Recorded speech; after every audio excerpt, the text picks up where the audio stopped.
I forgot my glasses. Oh no, I'm naked. Oh, okay. Ooh, what happened in August? What happened in August? Ooh, in August. The yearning is written in this book. Oh, wait, there's a lot of that. Hello everyone, welcome back to the channel. My name is Leah and this is an ode to fiction. Yes, I can't believe August is wrapping up. First of all, I want to apologize for the lighting. It's a very cloudy day. For me, August is a quite good reading month for me. I picked up mostly books that I really want to read. So in the month of August, I read a total of 8 books. With 1 DNF. In total, I've read 2,429 pages. I mostly read short books, even though the amount of books is a lot, but technically in page count is kind of low. So yeah, let's just get on to all the books that I read in the month of August. The first book that I read in the month of August is A Venom Dark and Sweet by Judy Lin. This is the second book to the Book of Tea series, and A Venom Dark and Sweet picks up right after the ending of the first book, A Magic Steeped in Poison. It is a story that follows a young girl named Nghi. She competed in a tea ceremony competition at the capital right after her mother's death. Because her mother's death, she died of very tragic circumstances. She died of a poison, and she enters this competition to find the cure for her sister that is currently dying. In the sequel, I've mentioned in my previous video that the sequel is much more better than the first book. I didn't like the first book, sadly. There's a lot of things in the first book that wasn't executed well, but in the second book, the execution of the plot, characters, the world, and everything in between is much more better. I go into detail in the video, so check it out. I rated A Venom Dark and Sweet 4 out of 5 stars. Right after that book, I read Happy Hour by Marlowe, Granados. This is the UK paperback version of the book. There is a Canada paperback version of it. It is published by Flying Books. For this one, it is published by Verso Fiction. I like this more than the Canadian one because I felt like the Canadian one is kind of plain. Even though it's aesthetically pleasing, I still like this one more. I do not regret buying this because it looks very good on my shelf. So Happy Hour. Happy Hour is a story about these 2 young adult women that travel to New York City, but they can't work because they are on a traveler's visa, so they find ways to earn money. They do very odd jobs to get money fast. At night they party, they spend a lot of money, they meet a lot of glamorous famous people in New York City, and then by day they work hard to like finance their hedonistic lifestyle. It's just a story about girls just living their life to its fullest. In this book, the positivity is raked up high because lately you've seen like books of like sad girl fiction or like a lot of girls just being destructive, but in this book it's just positivity. And even though like by day they have to like they're broke, they don't have money, sometimes they don't eat because they need to like finance their life to like party. It is a fun story to read, though I find that a lot of the writing, it was quite repetitive in some sections, and it does get a bit drowned out by the amount of characters that they meet, but I still had fun reading it. It was an experience. It's just happy. It's a happy girl summer. It's not sad girl summer in this book, and I really enjoyed it. I picked up this book because I watched a video by Carly, and because like this book is really intrigued me for its premise and of course the cover. The thing I like about this book is how carefree the vibe is. Even though they're struggling, they're still trying their best to like thrive and to show that to people that they're thriving, even though deep down they have a lot of issues to deal with. It's very interesting that these girls have a very positive outlook on their lifestyle. Marlowe's writing is very fun to read. It definitely has the vibes of those vlogs of girls moving to NYC for the summer and then trying to find themselves, and I rated this book 3 out of 5 stars. After happy hour, I picked up another short book, and it is The Housekeeper and the Professor by Yoko Ogawa. This story is about a housekeeper that was hired to work in a household that has a very high turnaround for housekeepers. The housekeeper is given a very specific set of instructions when to work in this household, and they are told nothing on why there is a high turnaround for this household.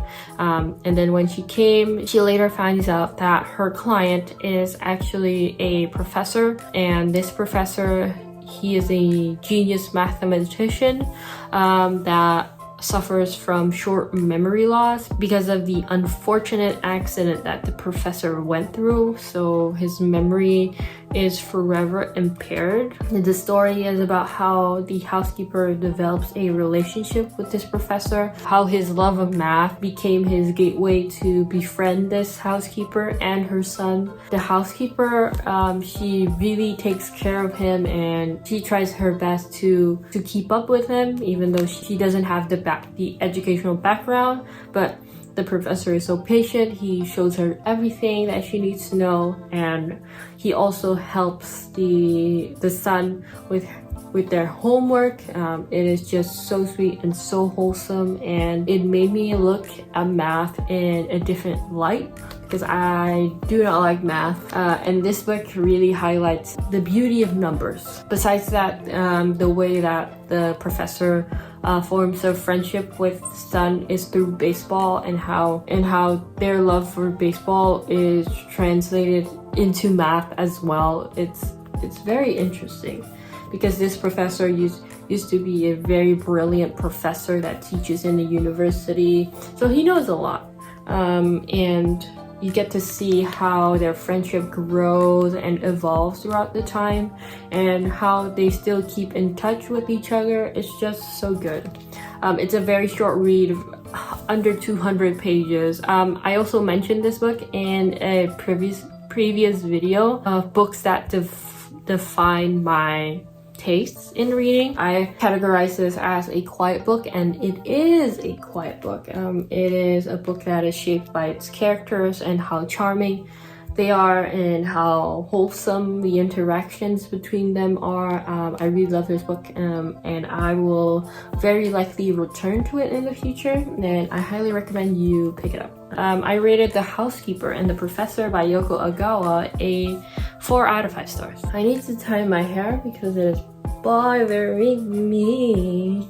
Okay, after The Housekeeper and the Professor, I read an arc, and it is Into the Riverlands by Nghi. It is the 3rd book to the Singing Hill Cycle series. This is the 3rd book.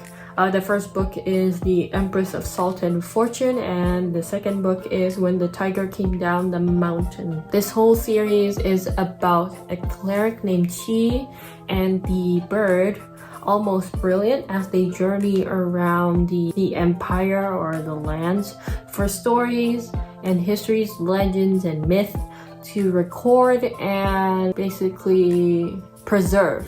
Because Chi's monastery, they specialize in preserving history into their archives, and specifically into the Riverlands is Chi joining a ragtag of martial artists as they go through the Riverlands. And the Riverlands is a place that is notorious to be lawless.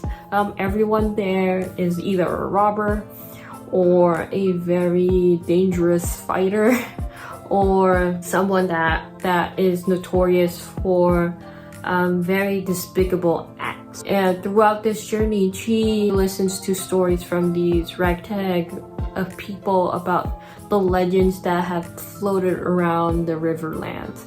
In this story, Nghi pays homage to the wuxia martial arts trope of like these amazing heroes that is known for their distinct fighting style. And in this story, there's a few of those mentioned. I really liked how heavy the action is in this book compared to the first and second book. You really get to see how brilliantly Nghi's prose mix in with the action and how incredible Nghi's ability in writing a story within a story. It was a joy reading this book. I finished it in a day and immediately wrote my review. If you want to read my in-detail thoughts about Into the Riverlands, you can check out my blog post down below. So I rated Into the Riverlands 4 out of 5 stars. And then after Into the Riverlands, I picked up Exciting Times by Naoise. I don't know how to read her name. Naoise, Dolan. Something Dolan. I don't know how to pronounce this. Exciting Times is a book that is written by an Irish writer, and it is a story about Ava. Ava is an Irish woman that starts working in Hong Kong in a English school where she teaches grade schoolers English. Ava one day went on a date with a very wealthy British banker named Julian, and they form a relationship. But throughout their very casual relationship, Ava develops feelings for Julian, but Julian is emotionally unavailable, and he said it up front that he doesn't want to be in a relationship. I mean, a serious relationship. He doesn't want to put a label on it. He's just happy with just vibing with Ava, and they still have a good relationship with each other. And eventually Ava moves in with Julian and lives with him, and Julian doesn't mind because he knows that Ava cannot afford to live in Hong Kong. Ava's pay cannot really cover for her own apartment or any kind of space for her to live in. So throughout the book, Ava is a character that really wants something serious out of Julian. She feels that there is something between them and there's potential for it to be more, and she has visions of how their life will unfold, but in reality, her expectations of her relationship with Julian doesn't really meet the reality, because her expectation is so high, and yet Julian is like the type of guy that is more in love with his work than with his relationship. He likes being Ava's friend, but he doesn't want to be anything more than that. When Julian is on a business trip, Ava meets a young woman. This young woman gave Ava what she didn't get from Julian, and they develop a very romantic relationship with each other. And by the end of the book, we see Ava grow and realize which life she ended up choosing, Julian or this other woman. I really liked the writing in this book. It's very funny. It's very dry humor, I have to say. It's not impressive in a way that it's jaw-dropping, but I felt like it's just fun, and it's funny, and it's very witty. I wish I annotated this book, but this is a library copy. Like, I kept giggling reading this book. The interaction between Julian and Ava is so funny. And even though Julian is like the most like bland character I've ever read, he's just so boring, but I still really liked him. Something about his boorish behavior really charms me in a way. Like, I cannot stop thinking about this book after I read it. Even now, remembering back on it, I was so impressed. Dolan's writing is just so good. It's so funny. If she comes out with another book, I will very likely read it because the Exciting Times is just so fun to read. I rated Exciting Times 4 out of 5 stars. I will buy a copy of this and I will keep it, annotate it. I really want my own copy of it. After Exciting Times, such a banger of a book, I decided to pick up a collection of short stories that I DNF'd, and it is Gods of Want by K-Ming Chang. The thing that made me DNF this book is not the writing or the stories. What made me DNF this book is actually the fumes. That is a weird reason why I DNF this book. Like every time I read it, like the fumes that I get from this book is just so strong, and it is a fresh book. It is still new, even though it's a library edition. It's still new. I'm probably the first person that ever borrowed this book. The smell it's just too strong. The smell, the paper, I don't know if it's the paper or like the glue or even like the ink that is used to print this book is so strong. Oh god, I might pick this book up again on ebook because the smell is just too much. So yeah, Gods of Want. It's a collection of short stories about Asian women and about specifically queer Asian women. It's very camp, it's very out there. I would say when I was reading this book, I felt like I was reading The Dangers of Smoking in Bed by Mariana Enriquez. If you know that book, it has horror elements in it and it's very jarring. It's very punk. It's unlike any other stories that I've ever read. I really liked it. I have a few of my favorites, but I already forgot which one it is because this book literally gave me a headache. Pretty sad that I had to DNF it because my brain could not take the fumes that was emanating from this specific copy. I was craving for fantasy. I needed something very fast paced. While reading Gods of Want, I was also reading a different book that was just so slow. So I decided to pick up a fantasy, and it is Fireborne by Rosaria Munda. Look at my annotation. I haven't finished annotating this book, but I have finished reading it.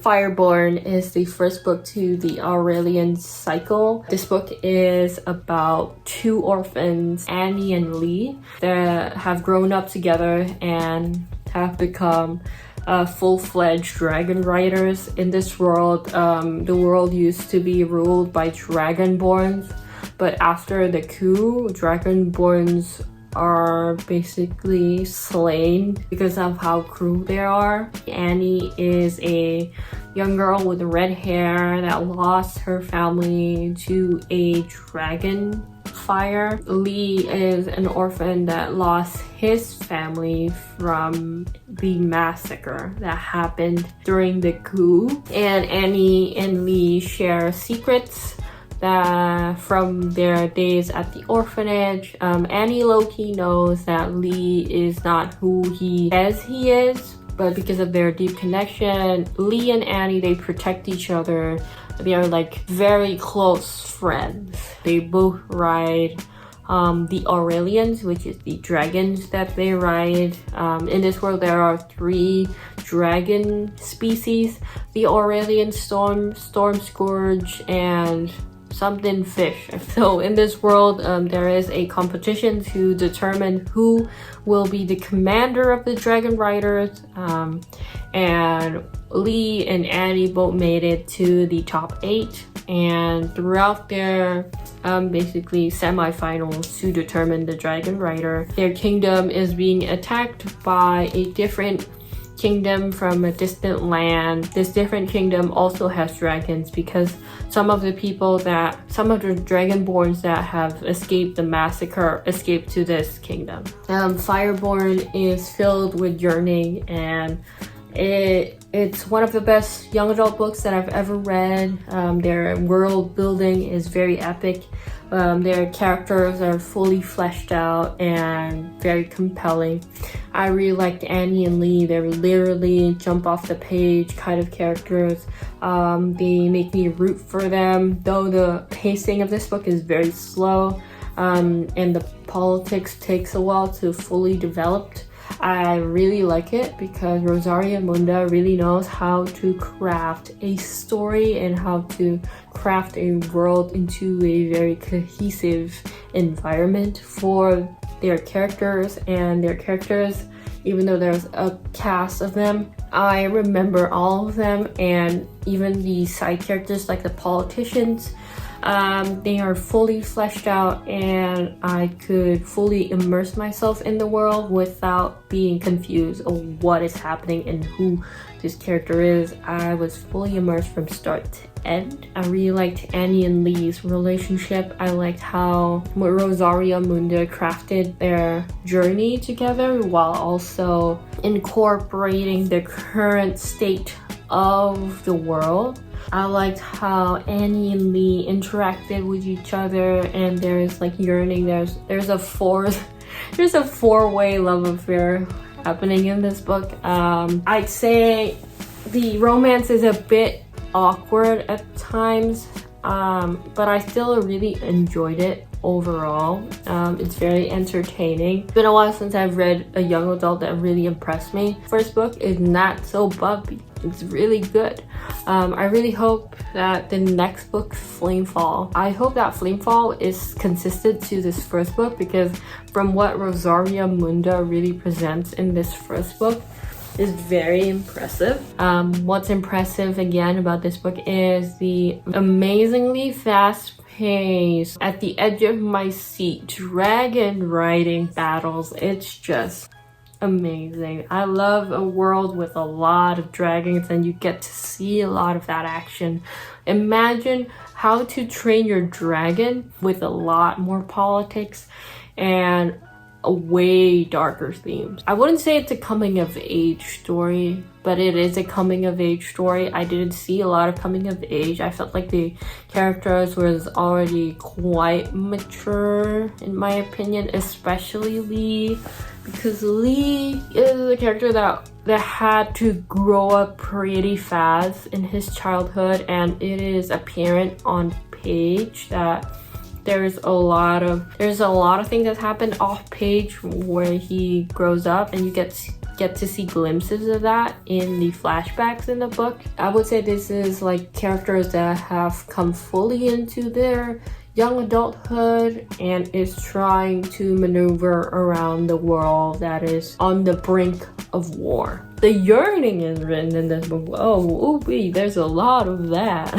Highly recommend this book. I rated Fireborne 4 out of 5 stars. Okay, after Fireborne, I decided to pick up Longshadow by Olivia Atwater. This is the third book to the Regency Fairy Tales series. I read the first book, Half a Soul, and the second book, 10,000 Stitches, a few months, 2 months ago, and this is the sequel for that. Longshadow, we have a different POV, but it is still quite close to the first and second book. A main character for this third book is Abigail Wilder, and Abigail is the adopted daughter of Elias Wilder and Dora Wilder from the first book, Half a Soul. In this book, we follow Abigail Wilder as he tries to crack open a case involving the deaths of young ladies at their homes, and they seem to die of mysterious circumstances. From Abigail's investigations, it seems that the killer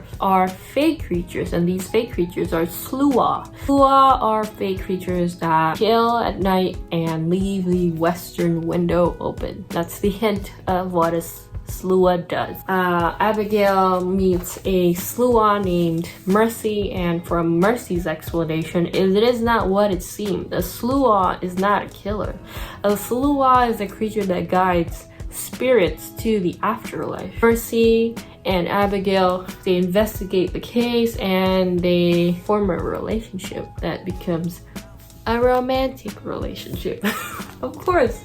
And it is a sapphic relationship, unlike the first two books. Let's just say that Abigail is quite curious about Mercy, because Mercy seems like she's not a normal fae creature, because she can do a lot of things that any normal fae creature can do. What I love about Longshadow is, first of all, I really like seeing the interaction between Abigail and Elias and Dora.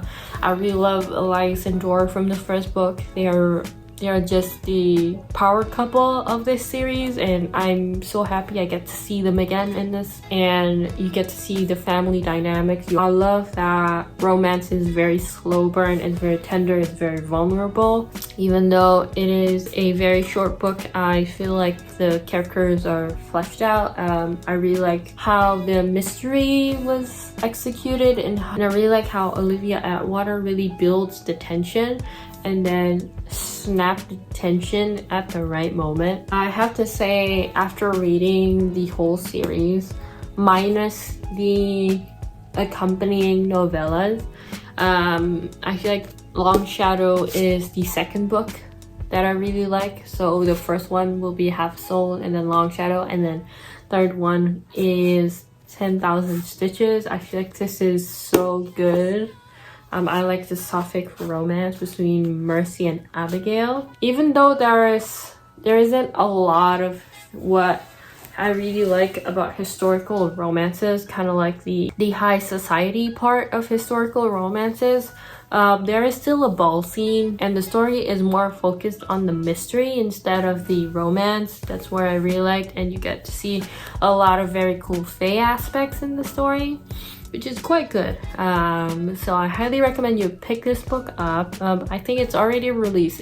I rated Longshadow 4 out of 5 stars. Okay, on to the last book that I read for the month of August. It is a literary fiction, and it is an arc that is supposed to release on 25th of May 2023. Quite far, right? And it's still August 2022. Okay, and it is Yellowface by R.F. Kuang. Yes, the same author of Babel and the Poppy War trilogy. So, I recently finished this book yesterday. I have a lot of thoughts about this book.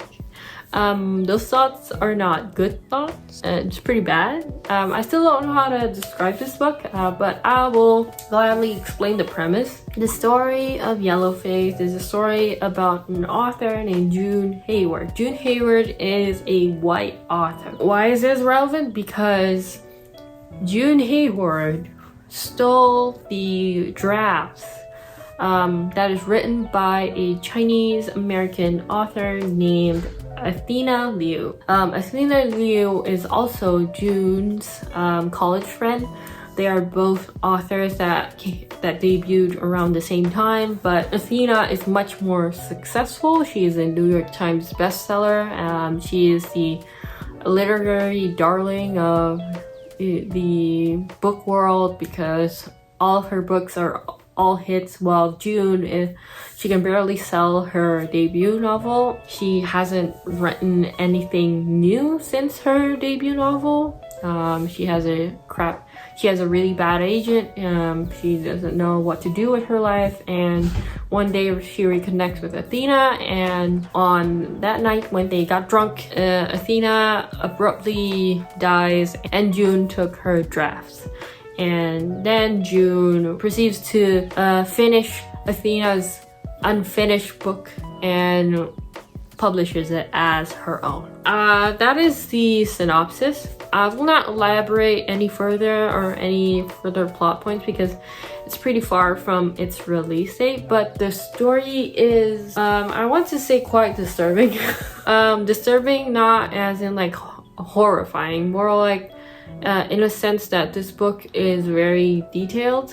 It shows a lot of the dark side of publishing and the publishing industry. If you're following the Penguin Random House Simon & Schuster case, I think you get to see all the bad stuff of publishing mentioned in this book. But there's also a side of this book that is jarringly close and familiar to R.F. Kuang as an author, such as Twitter discourses and Twitter references. If you are someone that have been on BookTweet for a very long time, kind of like me, you kind of know all the bits that R.F. Kuang has mentioned in this book. To be honest, I really applaud for the fast pace because R.F. Kuang's writing is really accessible and it's so fast that you can just get into the plot without really thinking much of it. And yeah, this book feels like R.F. Kuang presenting her opinions and arguments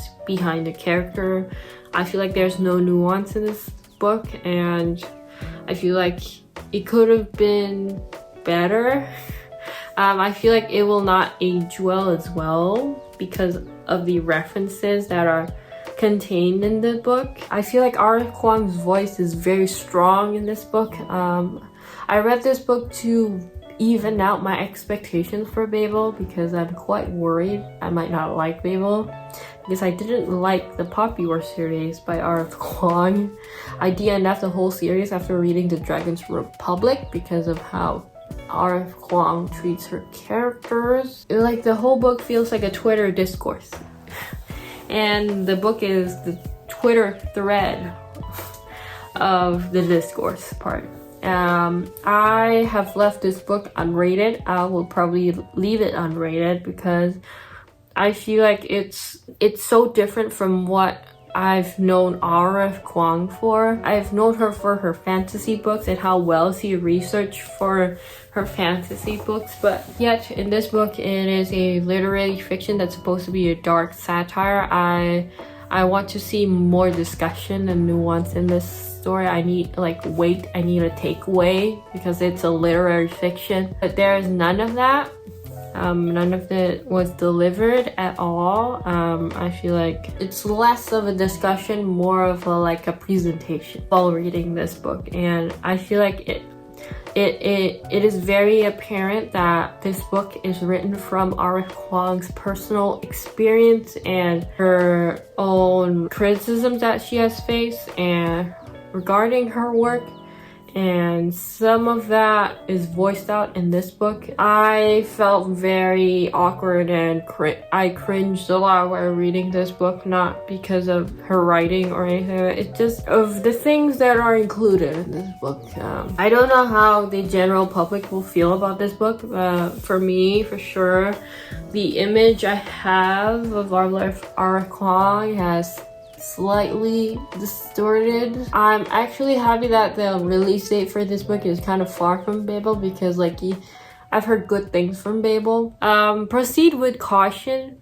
If in general you didn't quite like the Poppy War and you kind of liked Babel, I think you will not like what R.F. Kuang wrote in Yellowface because I think it is the complete contrast to everything that she has written so far. Yeah, that's Yellowface. So yeah, that is all the 8 books that I read in the month of August. Let me know if you read any of these books or you're planning on reading any of these books. I'm excited for fall because I feel like in fall I will thrive. I hope I can pick up more literary fiction in fall. That's my goal. Also, I have a book that I'm currently reading that I'm hoping to finish in September, and it is Stoner by John Williams. Oh yeah, if you haven't checked out all the videos that I've made in the month of August, do check them out. Please follow all my socials on Twitter, Instagram, follow me on Goodreads, befriend me, follow my blog also. If you like this video, please like and subscribe, share it to your mom, to your friends, to everyone that loves books. By the way, I want to thank all 280 subscribers of this channel. Thank you so much for watching all my videos. I think most of you all are all my mutuals on Twitter. Thank you guys. I love you all. So yeah, that is all from me. Hopefully I can film a book haul for y'all. I've been meaning to do that, but I haven't found the time because I've accumulated a lot of books. I hope you enjoy September. I hope you read awesome books in September. Yeah, that is for me. I'll see you soon. Bye bye.